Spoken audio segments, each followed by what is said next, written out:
Now let us discuss about the MOSFET, metal oxide semiconductor field effect transistor. In today's power electronics, MOSFET is a very important power semiconductor switch. In fact, majority of the power switch in the power electronic systems are MOSFETs.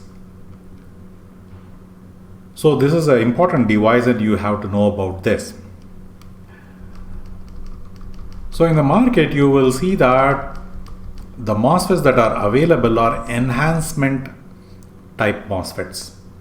MOSFET come in depletion mode operation MOSFETs and enhancement mode MOSFETs. However, for power electronics, it is the enhancement mode MOSFETs that are prevalent. The enhancement mode MOSFETs are also called normally off MOSFETs. Unlike in the depletion mode MOSFETs, even the JFETs, the junction FETs, which doesn't have an insulation between the gate and the substrate, the JFETs also are depletion mode devices. Meaning when a gate voltage is applied, negative gate voltage is applied to N-channel JFET, you will see that the electrons in the channel start decreasing. So which means they are normally on devices, and by applying negative gate voltage they become off. So you make them off from an on state. Whereas enhancement mode MOSFETs, they are normally off device. So when the gate voltage is 0, there is no drain current flowing through them, and therefore they are off in the off state. And when you apply gate voltage, then you see that they can be turned off. Now this is the symbol of a MOSFET. This is an N-channel MOSFET. So the symbol is like this. It is a 3-terminal devices like a BJT. It has a drain. Equivalence is drain equivalent to the collector, source equivalent to the emitter, gate equivalent to the base. You can visualize it in that fashion.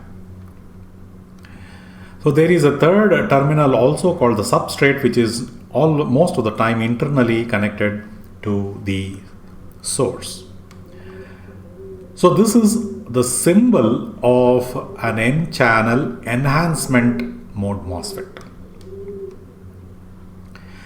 Shortly I will explain why it is called enhancement. But remember one thing, when we are discussing this 3-terminal device and comparing it with BJT, the control input is base current. It is a current controlled device. Switch on and switch off is actually dependent on the base current. Whereas in the case of the MOSFET, it is dependent on the input charge or the input or the gate voltage. So depending upon the gate voltage or the gate charge, the MOSFET can be driven on or switched off. So they are called voltage control devices or charge control devices. Now the complement of this N-channel MOSFET is a P-channel MOSFET. The symbol is similar except that you have a difference in the substrate arrow. The substrate arrow points to the N-channel inversion layer. I'll talk about that, what it means. It points to the N-channel, and in the case of the P-channel device, gate, drain and source, in the case of the P-channel device, it points away from the N-channel. So this is the symbols that you will encounter in the literature for the MOSFETs. Now let us explain, let us discuss how the MOSFET operates. So this is a nice explanation given in most literature. So you will see that MOSFET is having three parts here. So it has an N-type material, there is a P-type material and another N-type material. So this, what I am drawing here, is an insulator, and then it is connected to metallization, which is connected to the gate.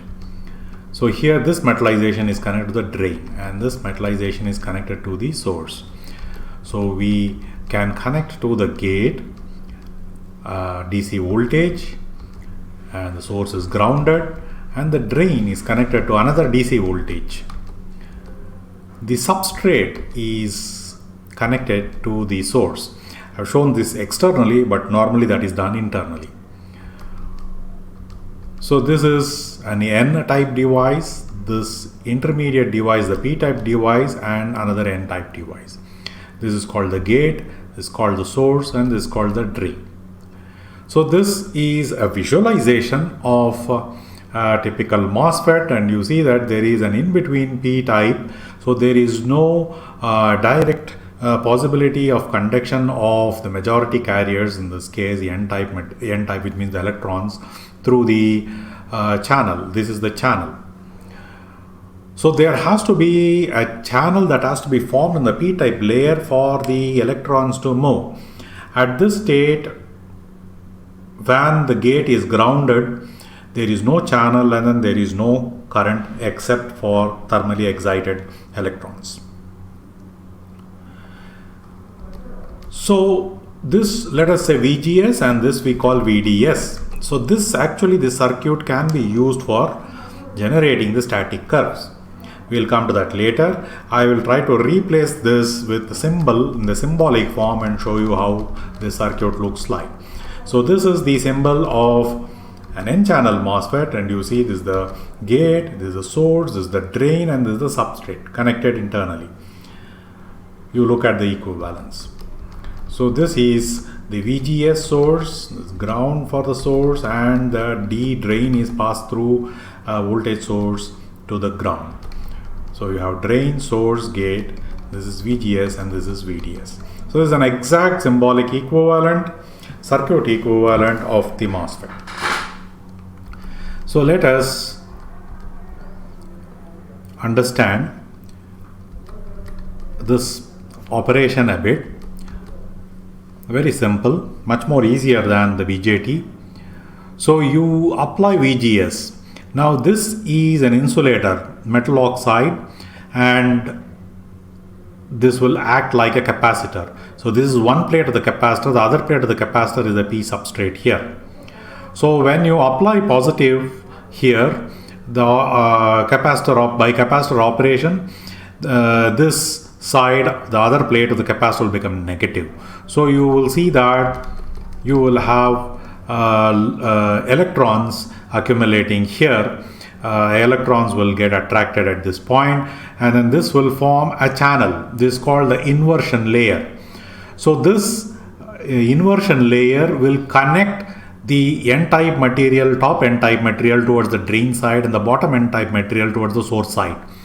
Now electrons are free to flow from the source through this channel and into this N-type material through the drain and into this external wire. So this is how the conduction happens in the MOSFET. It is through majority carriers, and this channel formation is called the inversion layer formation. So this forms the channel on application of the positive voltage to the gate. So now let us look at the static characteristic for this. So by static characteristic, again here it's a three-terminal device. There are the drain curves and the gate curves. The drain curves and the gate curves are called the transconductance curves. We'll have a look at them later. The drain curves are like that. X-axis will be the voltage Like in the transistor, the voltage across the device, in this case it is drain and source. In the case of the BJT, it was collector and emitter. Here it is drain and source. So this will be VDS, and we see a current ID flowing into the drain, and that will be equivalent to the collector current in the case of the BJT. So here it is the drain current in the case of the MOSFET. So otherwise the curves are similar. Only the parameter in the case of the BJT, input control parameter, was the base current. Here it will be the gate to source voltage, because MOSFET is a voltage control device. So let us draw the first curve here. This curve where VGS threshold, we'll call this one VGS threshold. Up to the threshold voltage, the gate source voltage is gradually increased from 0, keep on increasing from 0 till it reaches threshold voltage.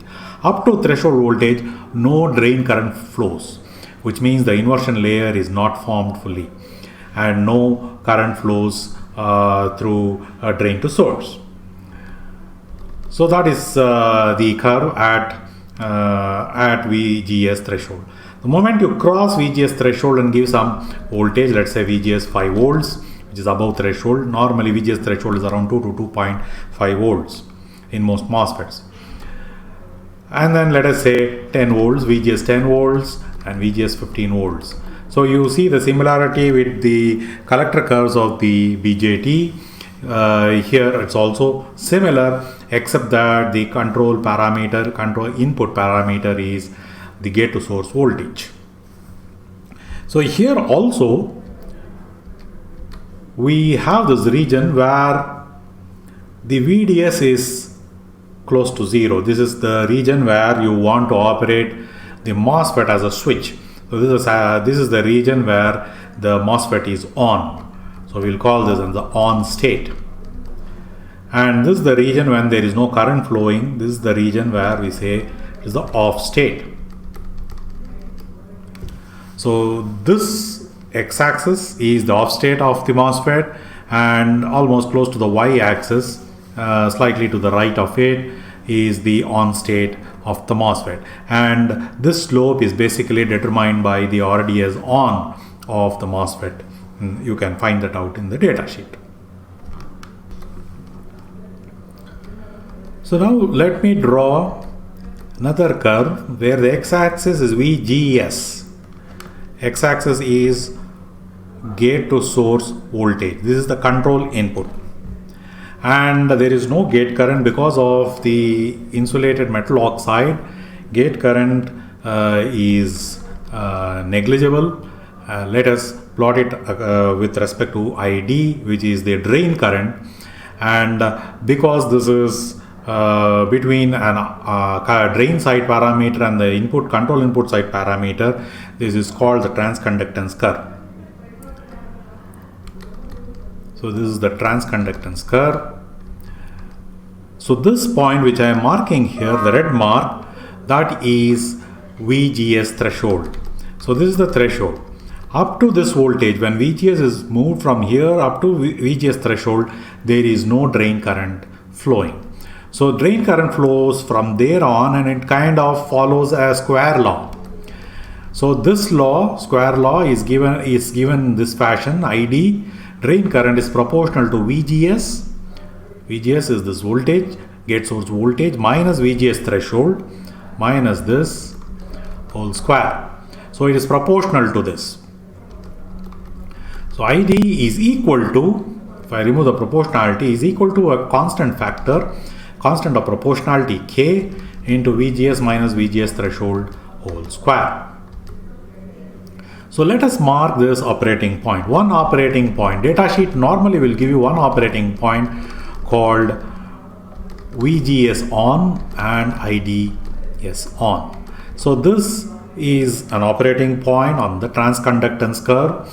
Datasheet will definitely give you one operating point. You can, or if a nomograph is given, you can read off and use that operating point to calculate the value of K.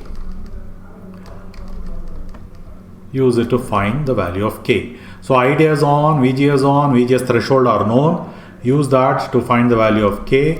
K is equal to, for ID, I will say ID is on, and VGS, you use VGS on minus VGS threshold whole square will give you the value of K. In this way, you can model the MOSFET.